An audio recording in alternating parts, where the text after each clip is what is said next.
Yeah. Hello, Ben. Can you hear us? Yes, Yes. now I can. Hi, everybody. Perfect. You had a question? Yeah, there's a question over there. Kurt?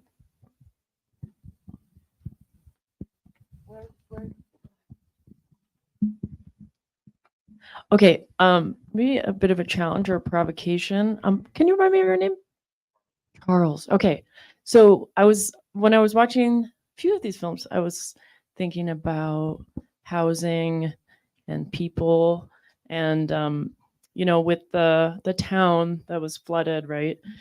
There was just the one line about like New York didn't need that water, and so I was just wondering and thinking about the film started with these graves that were being removed, and I was thinking just like, well, are those, it almost like gives off the impression that like these people who are dead are more important than the people who need water, who are living. And especially with the in the United States, with the housing crisis that we're in and with global warming, there's going to be real need to make changes, environmental changes. People are going to have to move,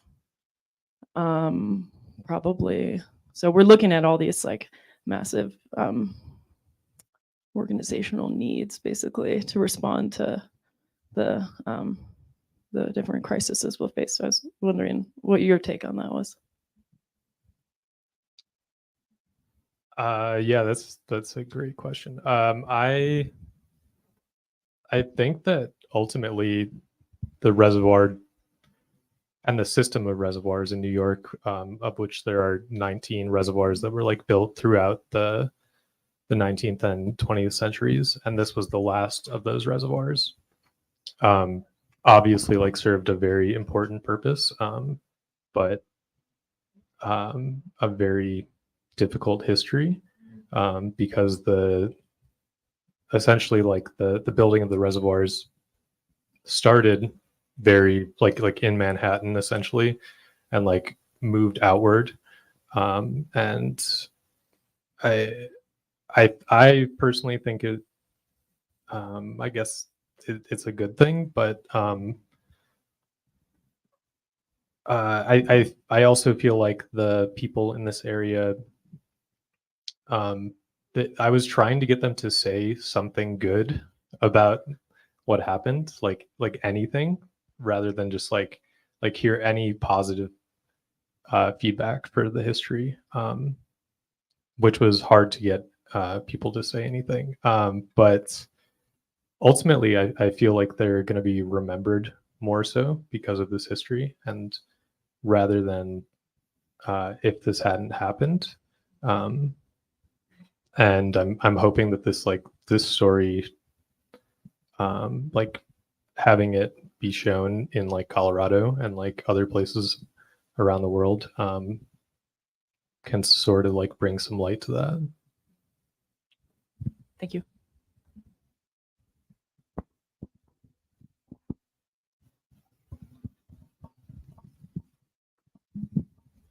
Yeah, thanks everybody for your work. I think one of the things, the threads I see moving through is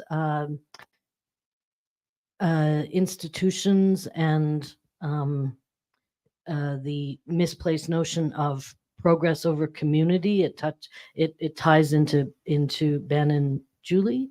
So your Julie's work, and obviously into Morgan's and into Chris's, and it's Ray, and into Ray's work as well. I'm having a little bit of a hard time with your piece. I'm sorry, I don't know.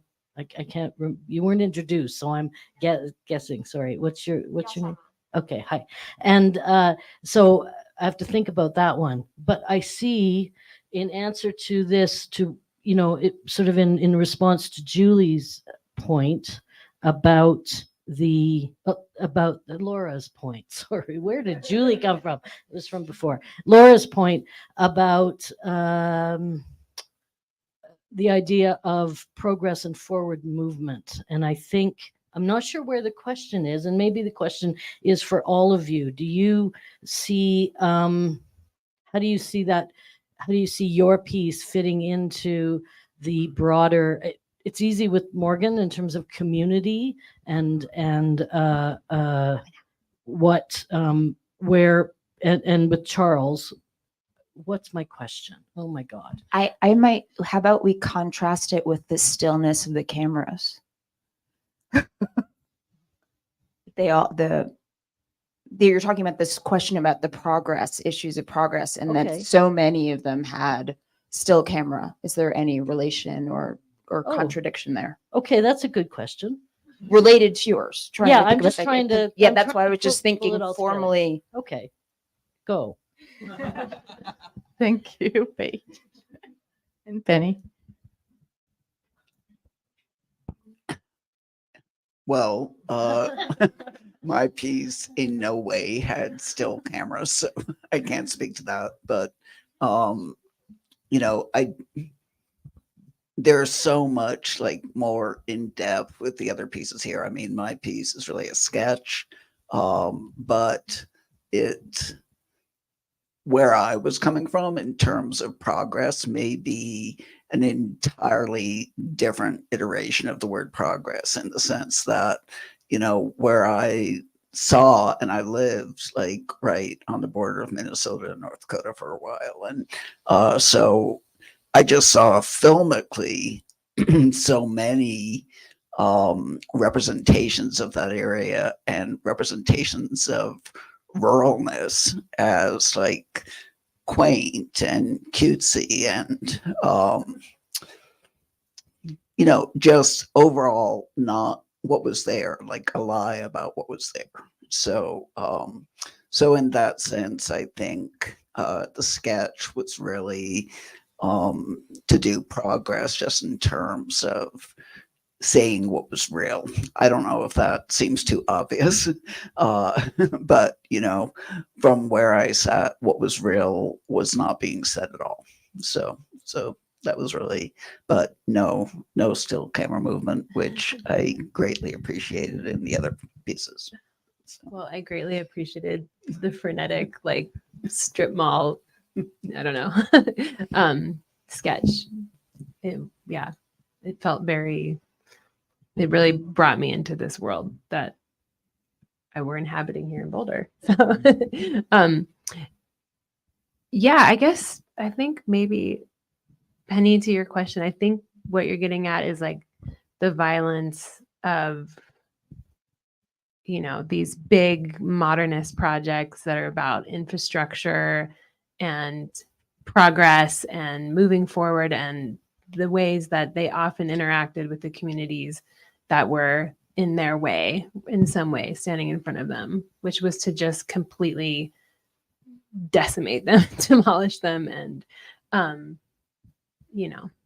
rid the world of them forever, and just treated so many places like, blank canvases. But I think, I guess in my piece, I was trying to, there's like a tension that hopefully came across a bit, in talking to these activists and hearing their story. It was like, they thought they had like won this big victory, and they still hate the buildings and they think they're horrible. And I think in some ways I was trying to redeem the buildings themselves and like show that they actually did end up working in much the way they were intended. And so, there's these two kind of utopian ideals, the modernist one and then the counterculture one. And they both had really strong ideas about how to organize social life. And I think what we're like kind of just reflecting on those, or trying to reflect on those from the perspective of the present, which is, chaotic, totally and completely market driven. Like there's all the utopian ideas are gone. Maybe there's some left, but they're not being expressed in the built environment or social organization very often. So I think that that's kind of where I was coming from. And the still camera is just kind of a tick of mine. But I think, the buildings are so static, and that's just, I I like framing them in that way, but also the kind of institutional, I don't know. I'd have to think about that more. Yeah. Yeah, definitely. That's a good observation.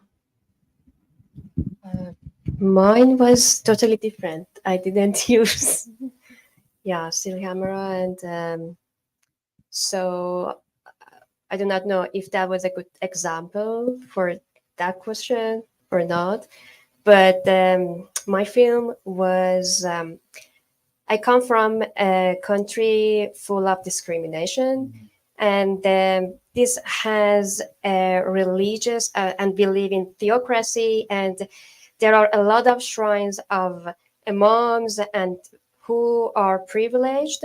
So the film was the reaction against the government, and so what happened to the ordinary people who loves their parents and want to make them immortal. That was their reaction. That was against that institution, that laws. And still, I have some challenges with what they did. And so the film took 10 years. That was my first film. I started in 2013. I finished last year because of ethical issues. I was not sure if it is a good decision to make some shots or not. But at the end, during these 10 years, I realized that my family are satisfied with doing this because of the togetherness, because now they believe that the family are together. And still, I have some questions, unanswered questions of this. I wanted my film to be somewhat like redemptive for the community, and in terms of like working with like still framing, I was like struggling with the idea of like how you make a film about a place that doesn't exist anymore, and I was trying to shy away from like traditional techniques of like using archival material and like having people on camera, because I mean this felt like a landscape film to me, because of the subject matter. And yeah.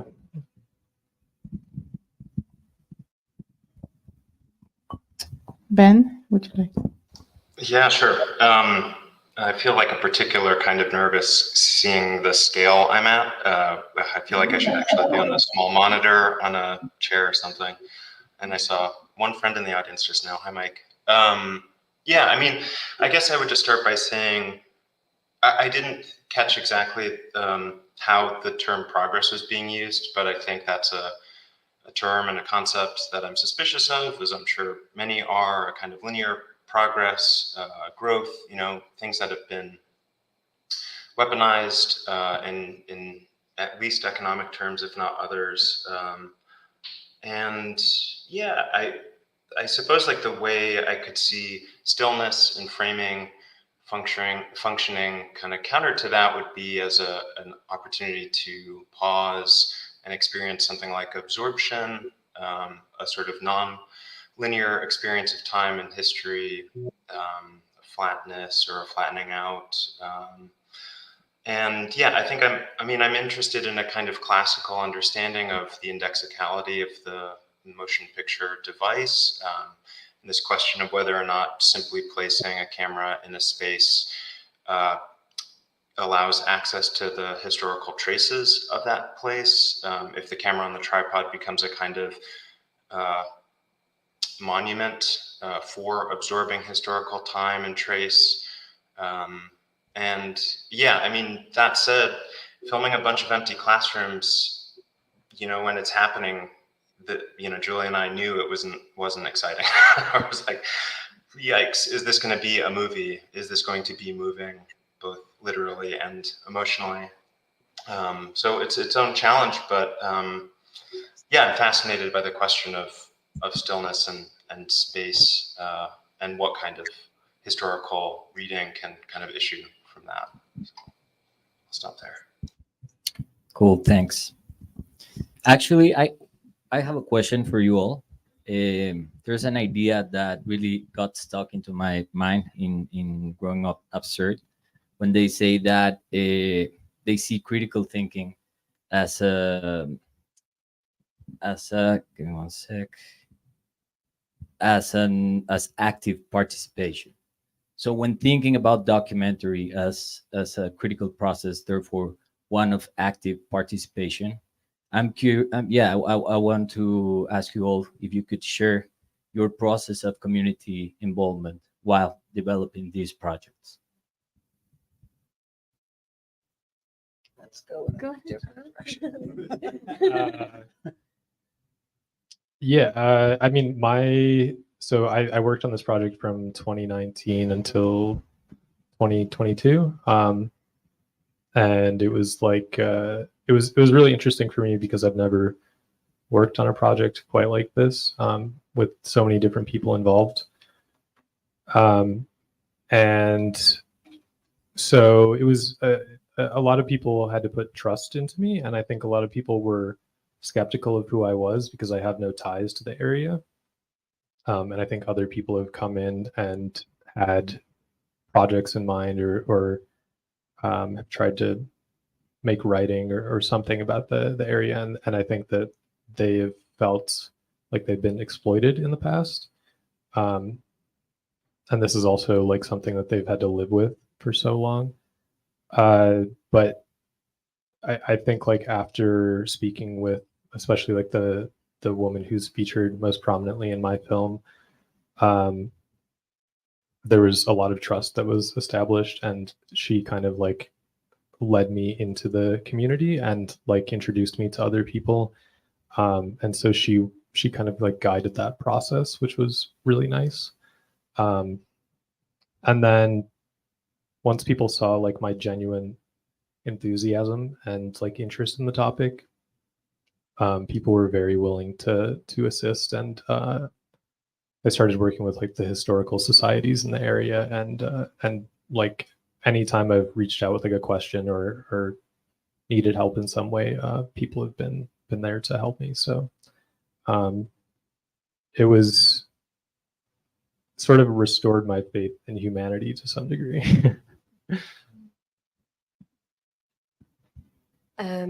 I was the grandchild of the deceased person, whose skull was in the hands of the other grandchildren and his children. So it was difficult for me, but the piece gave me the audacity, the courage to work on the other personal documentaries as well. But I had the active role, I think, as the filmmaker and as a member of the family.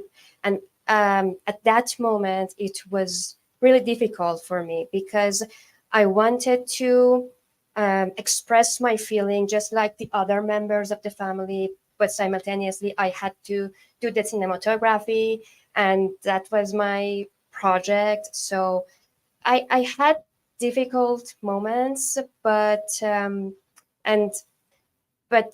as a filmmaker, I think I was in that community. I made a film about. For me, this project very much started in the archives, but then as I started meeting more and more of the older white activists who were involved in stopping the project, it wasn't that hard to build trust with them and to get them to give me their materials, because they were like, finally, somebody's making a documentary about our story. But with getting, building relationships with people living in the towers was really difficult. And I think I mentioned this in the first Q&A, but I'll just reiterate the story. Those towers, the community in those towers have been subjected to enormous amounts of racism and been targeted by crazy like entrapment schemes by the FBI. And there's a whole big long story about ISIS recruitment that took place in the towers that HBO was planning to make a documentary about, and you know, the people who lived there stood up and protested, and the project was stopped. But and Trump even came to Minneapolis and like talked about the towers and how the people living there, and he, you know, whatever they just are very understandably suspicious of outsiders, especially white people. So that was a really long process, but it ended up being a really meaningful collaboration. So I applied to a state arts board grant with the community, the Tenants Association, which Wiley Hassan runs, and we got money to do documentary filmmaking workshops. And out of that, I met some really amazing East African filmmakers, and then got hooked up with Cisco, who runs like a community education stuff. So I'm still working with him, and it's just been like a really beautiful collaboration that's come out of it. But that took years, and it was a really like interesting process and really difficult. So at time and rewarding. So yeah, that's the story behind that.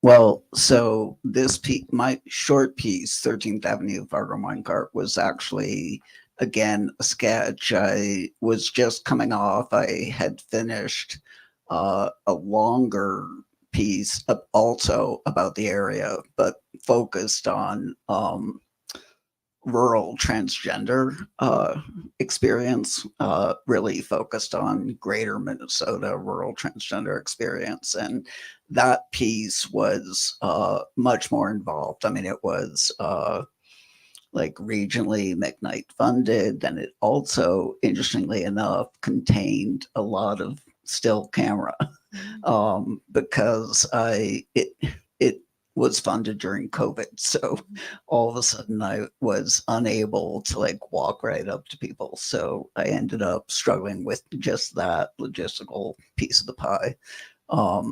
But really, you know, so when I was done with that and the idea of participation, like when the question was about participation in the process, you know, I wanted to make something that was local, you know, and from my position as a local, to be able to make that, and in the form of motion. So an actual participation in motion, making the conversation happen along the drive. But, you know, but my like background is really long ago in like the origins of the punk movement, the punk and new wave movement, in which, you know, locality was a really essential kind of foundational key point of the punk movement, you know, really being true to the community and the people who were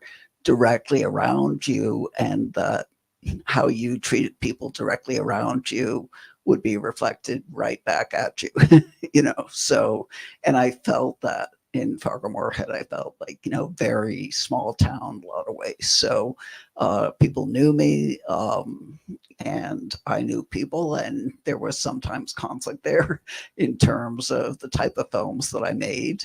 But it was very frontline, you know, like interpersonal reality, like I'm living there and so are you, and I'm saying this about both of us. So so that's really the background participation. And then the actual film itself was a blast. I mean, it was really just like, let's drive up and down 13th Avenue and have a conversation with my best friend. And, you know, and I really felt like that film happened, the sketch happened in the last week that I lived there. I actually moved out last summer. And it felt like both, if I can say this, sort of a parting shot at the area, and also parting fondness, because Luke, my friend, is still there, and I love him very much, and our conversations have not changed. So, Well, thanks. Do you want to share something with us, Ben? Yeah, about community and the community of the film. I mean, I'm in a funny position with this project, having been brought in to the ongoing research very late in the game. So Julie, my collaborator, who couldn't be here today, unfortunately, has been researching College F, Tolstoy College, since she was in graduate school. And some of that research has taken other aesthetic forms through a collaboration with a group that she's a part of called Collective Question. So she and her collaborators, Chris and Steve, have done exhibitions, published a small book, and been engaging with the legacies of College F for quite a while. And in this project, I'm much more of the grunt or camera person, and was catching up to a lot of the history and research. And yeah, I think I'll just quickly note that the interviews with our 4 subjects, Chip, Alex, Peter, and oops, forgetting the last name. And we're all done during lockdown over Zoom. So it was a kind of precarious relationship, especially for me as a new kind of contributor to the storytelling. Yeah, and yeah, I think that's all I'll say for now. Yeah, it's just strange. I think definitely operating from kind of outside of the community, at a remove, at a historical distance, and yeah, confined by limitations of the quarantine and whatnot when conducting our interviews. Thank you very much. Any other question? Thank you all for your films. These were incredible. There's been a lot of discussion on the physical spaces of the film, but I would be curious to expand on the emotional landscapes of the film, of each of the films, as I found myself responding to these films not necessarily, I mean, yes, in a cerebral way, but in a very deeply emotive way. And one point in particular, Yosema, I love your film, and very tender, very gestural, but there's this line where you say, you can't return to this moment.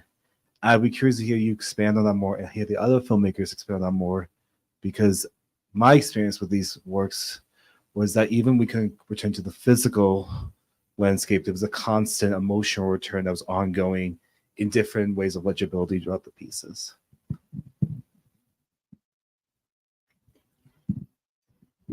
Would you please repeat your question? The line in your film where you say you can't return to this moment, that this moment is past, I would be curious to hear your thoughts around that more, because I feel like all these films are actually doing acts of return in a way.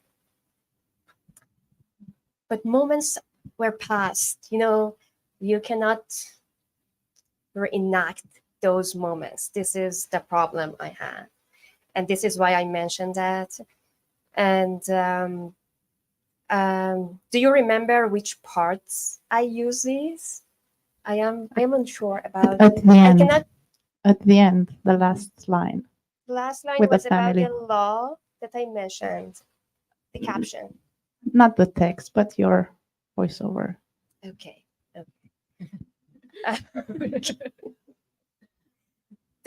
I meant the experience that I had. That was the experience and the feeling I had. So yeah, I cannot return. I cannot have that feeling. This is what I meant through my voiceover, I think, if I answer correctly to your question. But it was difficult for me because I have tophophilia.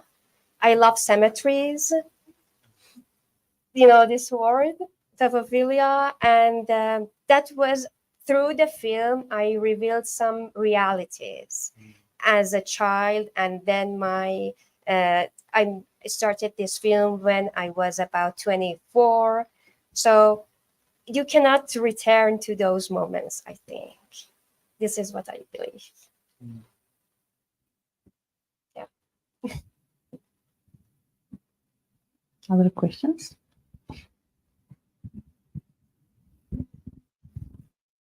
Thank you all so much for your beautiful films. I noticed a through line that is a sort of sense of sacredness of place. That place holds so much, especially community. and that there's a frustration with the impudence and often ambivalence of authority to community and its needs and desires, which creates a sort of spirit of protest in a lot of your films. And so I was wondering if you could speak a little bit about what inspired you to take on these projects and how you view the role of documentary in protest moving forward.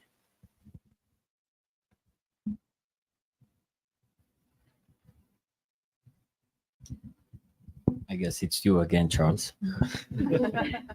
Sorry, could you repeat that just like a little more succinctly?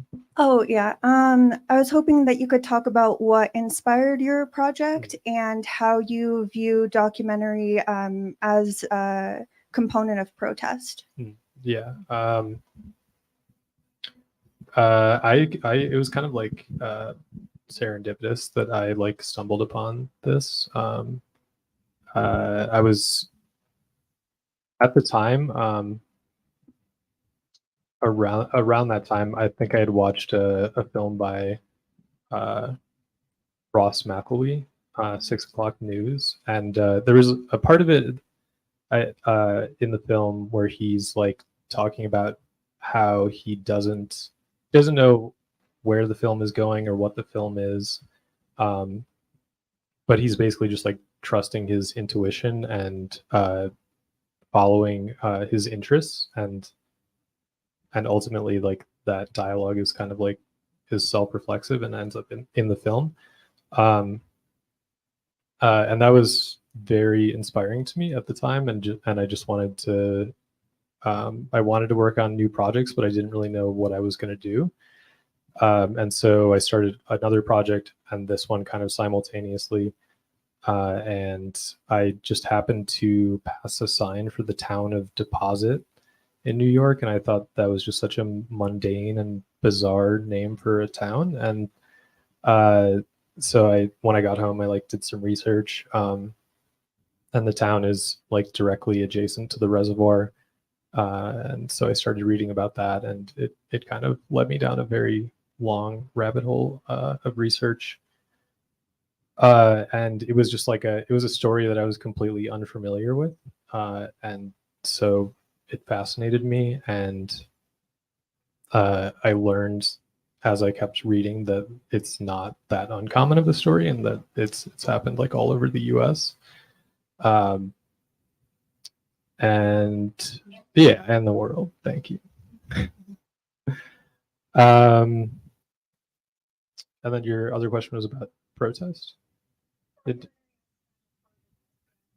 Yeah, I mean, I think I'm interested in just using documentary to focus on like histories that I have not encountered and that aren't spoken about widely.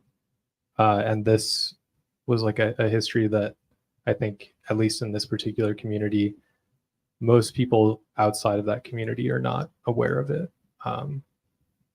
So like I'm hoping to continue to make projects in a similar style. As inspiration, I think most personal essay films, because I wrote the voiceover 2 years ago. I shot the event, I can say, about 10 years ago. I had interviews with my family about 6 or 5 years ago. So it was a work in progress.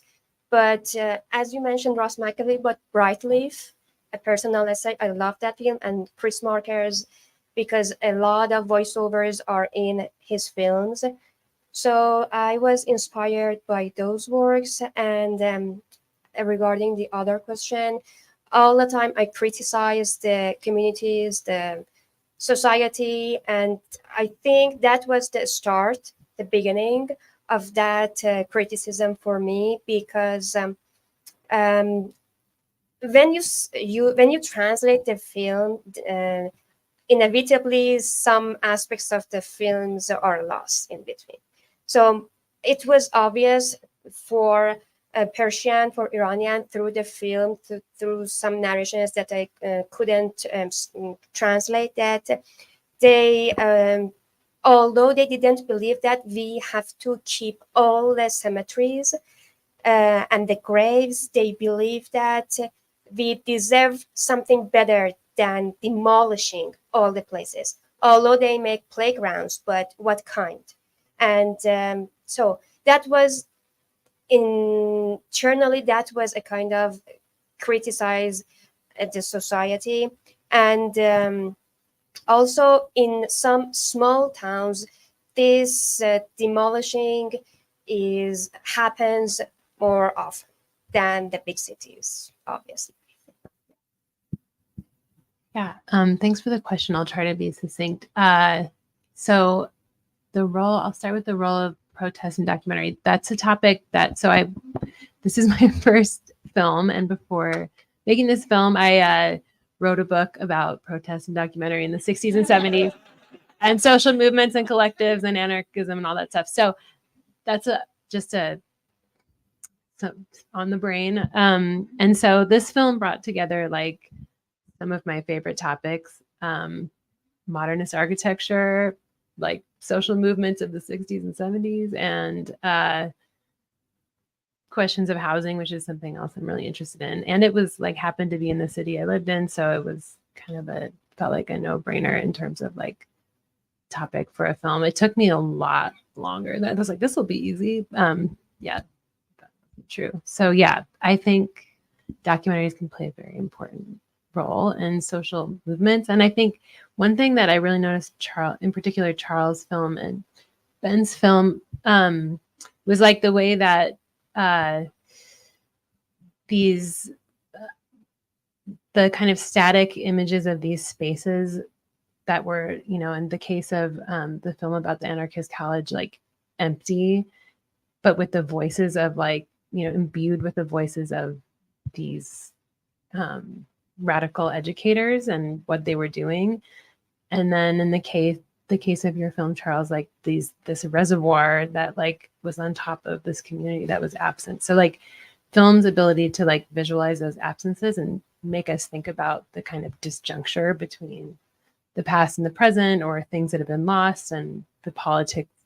I just think there's so many ways that all of these films, I think, really shed light on different aspects of the present that were, quite messed up. but yeah, that wasn't very well articulated. But yeah, I think I really appreciated all the films on this panel. That was very well articulated. Okay. Yeah, and I want to say just on stage with you how well I know that neighborhood and how much time I spent in Minneapolis, and how like that's a particular story that is legendary within the city, but hasn't like reached outside a lot. So I think there's also that element of protest in a lot of the films in this grouping of films where, potentially these are stories that are known within small communities, but actually moving them outside of the local is also important. Moving them outside to larger communities is important. And I mean, for mine, again, it's a sketch, and it's not, so in terms of protest and resistance, I mean, I think just actually making the film assaultive on some level, like actually using experimental technique to make the actual experience of viewing the film as assaultive as I find it to like repeatedly drive up and down a big box store strip, like any big box store strip. So to just have that be the audience experience of assault. And, this is like mild as far as experimentalism anyway, like I've sat on so many amazing current experimentalist screenings recently where, especially with things like Flickr and,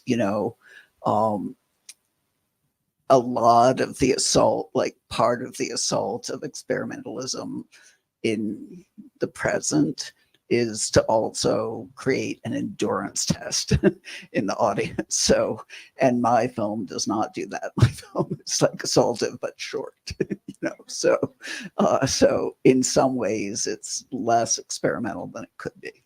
You know?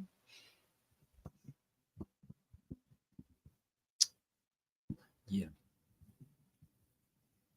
Do you want to share something with us, Ben? Yeah. Sure. Yeah. Sorry. I know when it's my turn. Yeah, I think a lot of good stuff has been brought up, but the point that was made about kind of like the absence, the empty space and the absence of the speaker, I do kind of like, I mean, I didn't approach this project with this in mind, but a sort of retrospective intention I think that could be found there is this idea that there's a shift in tense that can happen, where, you know, we know we're hearing stories about the past, but the absence of the speaker sort of unburdens us from that sort of historical moment and maybe allows us to think about the stories we're hearing as clues for the future or suggestions about, you know, what we could instantiate in the present, in terms of small social experiments and how useful that they can be, in the, you know, absence of large scale change. So yeah, I think just something about that, the absence of seeing a speaker and a shift in tense is something that I'm kind of interested in. And I guess additionally, I mean, as someone who doesn't feel quite comfortable with the idea of documentary, I don't really think of myself as a documentary filmmaker. I'm much more interested in the poetics of memory and space. And I think poetry is a vital form of protest and storytelling, and the creation of, you know, alternative futures.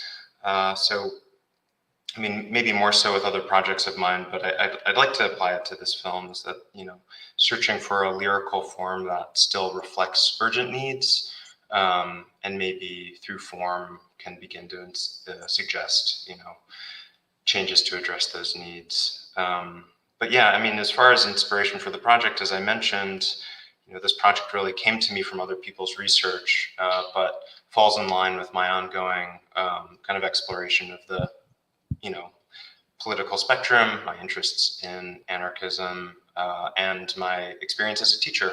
And the last two films I've made have been about experimental colleges, as I weather the changes teaching at a large public institution. So education, and public education in particular is a space that's really important to me on a personal level. So.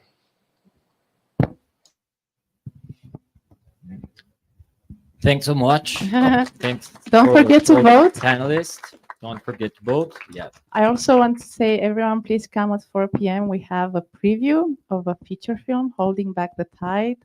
Emily Packer and the team is here, and this is the first time when we screen.